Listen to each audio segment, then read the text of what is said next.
সব ঘটনা ঘটাইছে doctor Yunus, professor doctor Mohammad Yunus. জঘন্য ক্রিমিনাল। তাকে ক্ষমতায় দেয়া হোক, তত্ত্বাবধায়ক সরকারের প্রধান হিসেবে আসুক, তারপর তাকে আমি এই যে আজকাল মাস রেডি করে রাখছি, ওকে? এটা তার গুজ্জ দাঁত দিয়ে ঢুকাইয়া তার মগজ পর্যন্ত নিয়ে যাব। লম্বা আছে কিন্তু অনেক। আমি এখন এই এই লাঠি ধইয়া আমাকে হাঁটতে হয়, আমি অসুস্থ।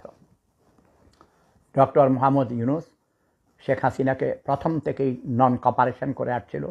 পদ্মা সেতু হতে দিবে না, শেখ হাসিনার নিজস্ব অর্থায়নে করে দেখাইছে। শেখ হাসিনার মতো এত যোগ্য নেত্রী এই পৃথিবীতে গত 100 বছরে আসে নাই, আগামী 100 বছরও আসবে না। ডক্টর ইউনুস 15 কোটি টাকা ট্যাক্স ফাঁকে দিয়েছে। গরিবের রক্ত শোষণকারী এই সুদখোর ঘুষখোর ডক্টর ইউনুসকে